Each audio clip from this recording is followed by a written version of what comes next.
Bonjour, Israël Dupuis pour un tuto sur l'animation et le design de typographie cinétique.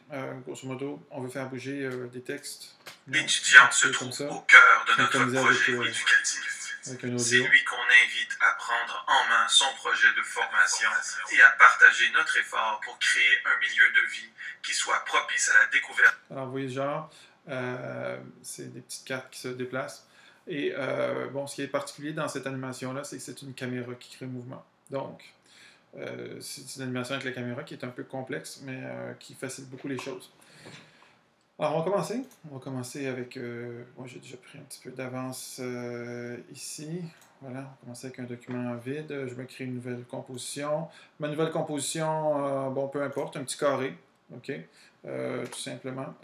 Et dans ce petit carré-là, alors, ma première notion que je vais aborder dans ce tuto-là, c'est celle des propriétés liées, copier-coller. Alors, qu'est-ce que je veux dire par là? C'est que je vais pouvoir faire la couleur, puis après ça, créer tous mes petits carrés de texte, toutes mes petites cartes. Et si j'essaie de changer la couleur dans cette première composition-là de référence, eh bien, elle va se changer dans toutes les autres. Même chose pour l'ombre portée, même chose pour toutes les propriétés que je peux trouver dans ce menu-ci. Bon, alors, récapitulons, j'ai écrit ma composition, j'ai écrit mon texte, j'ai choisi la bonne police d'écriture, je l'ai placé.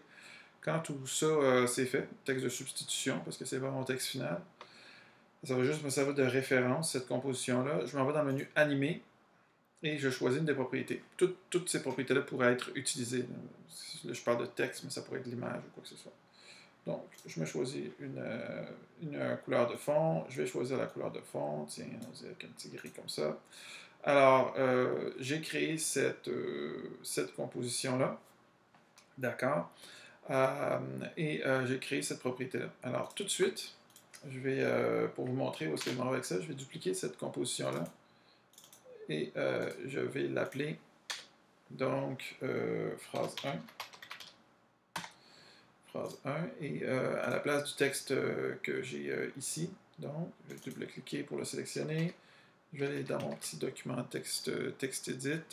J'ai ici, oups, il y a des petites choses qui traînent.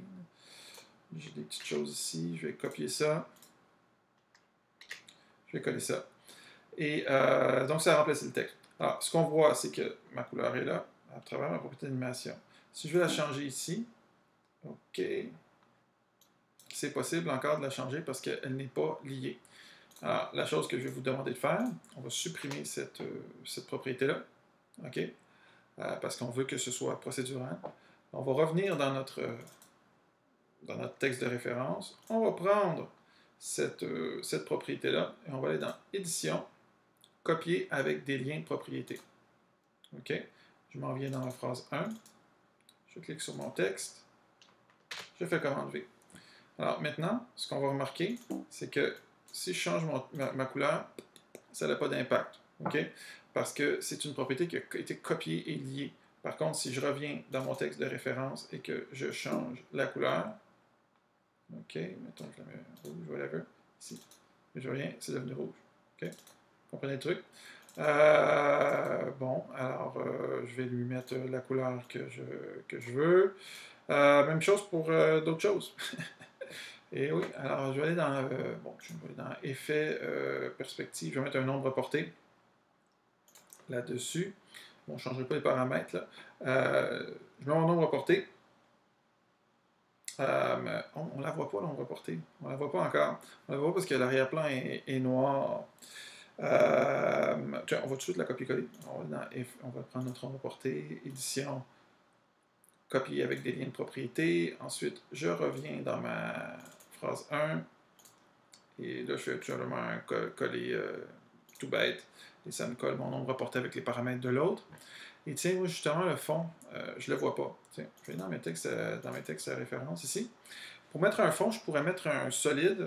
Donc, je pourrais, dans Calque, créer un texte, un bloc solide, mais il serait séparé de mon texte. C'est pas idéal si je veux animer mon texte. Alors, je vais vous montrer comment créer ça. Tu t'en vas dans Effet, Couche, et tu fais un composite uni, tout simplement. Alors, ça va ajouter un effet. Et mon composite uni, dans le fond, c'est une couche qui fait 100% du calque. Peu importe si je le grossis, si je le rétrécis. Alors, c'est pour ça que c'est pratique. Parce qu'un solide, ben, si on rétrécit, si on grossit le cadre, ça va rétrécir. Ça ne suivra pas l'échelle qu'on va apporter. Alors, choisis, tiens, la couleur qui me plairait avec ce texte-là. Tiens, on prend un beau bleu académique, quelque chose comme cela, ici. C'est cute, cute, cute.